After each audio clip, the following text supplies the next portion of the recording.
नमस्कार मित्रांनो, दिव्य संस्कृती या चॅनलवरती आपणा सर्वांचे स्वागत आहे.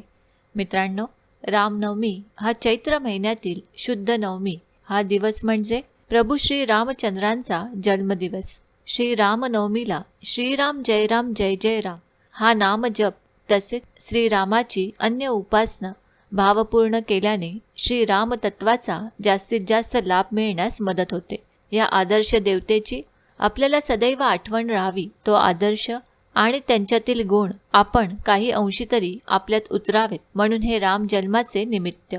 रामनवमी म्हणजेच राम जन्माच्या दिवशी मठ मंदिरात भजन, पूजन, कीर्तन, प्रवचन इत्यादी कार्यक्रम करून हा जन्मोत्सव सोहळा साजरा केला जातो. या दिवशी श्रीरामाचे व्रतही केले जाते.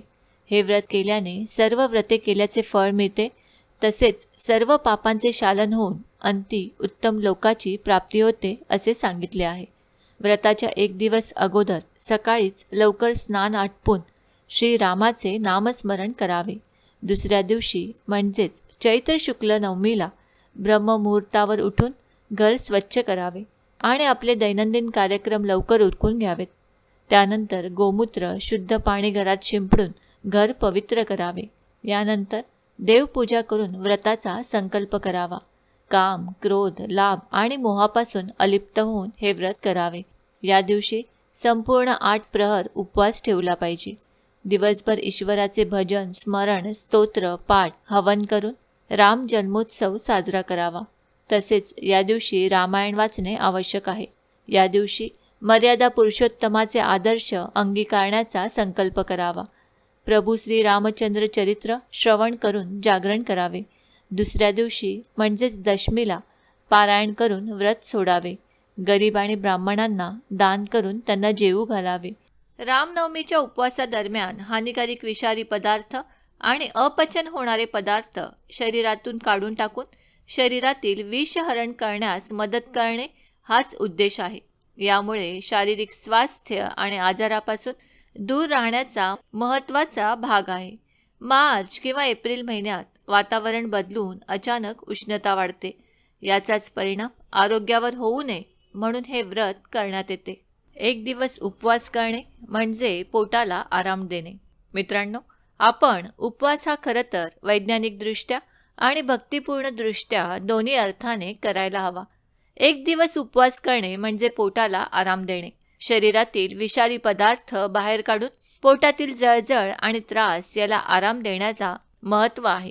रामनवमीच्या दिवशी तुम्हीही उपवास करणार असाल तर आरोग्यासाठी ही गोष्ट लक्षात ठेवून त्याप्रमाणेच उपवास करा. तुपकट किंवा तेलकट उपवासाचे पदार्थ न खाता सात्विक पदार्थांकडे, ताज्या फळांकडे लक्ष देऊन त्याचे सेवन करा आणि उपवास सफल करा. मित्रांनो, रामनवमी हे व्रत नित्य, नैमित्तिक आणि काम्य अशा 3 प्रकारचे आहे. नित्य होण्याबरोबर याला निष्काम भावना ठेवून आयुष्यभर केले तर आयुष्य आनंदमय होते. एखाद्या निमित्ताने हे व्रत केल्यास त्याचे यथेच्छ फळ मिळते. विश्वासाने हे व्रत केल्यास महान फळ प्राप्त होते. म्हणूनच मित्रांनो, श्री प्रभू रामचंद्रांची कृपा प्राप्त करण्यासाठी रामनवमीचे व्रत अवश्य करावे. मित्रांनो, रामनवमी संपूर्ण पूजाविधी, शुभ मुहूर्त, रामनवमी का आणि कशी साजरी करावी याविषयीचा सविस्तर व्हिडिओ याआधी आम्ही बनवला आहे. जर तो व्हिडिओ तुम्ही पाहिला नसेल तर तो व्हिडिओ देखील आवर्जून बघा. त्या व्हिडिओची लिंक डिस्क्रिप्शन बॉक्समध्ये दिलेली आहे. मित्रांनो, आम्ही अपेक्षा करतो की आम्ही सांगितलेल्या माहितीचा तुम्हाला सर्वतोपरी लाभ होईल. माहिती आवडली असल्यास ही माहिती तुम्ही मित्रपरिवाराबरोबर शेअर करा आणि अजूनही जर तुम्ही दिव्य संस्कृती या चॅनलला सबस्क्राईब केलं नसेल तर आमचे नवनवीन व्हिडिओ पाहण्यासाठी चॅनलला आजच सबस्क्राईब करा. धन्यवाद.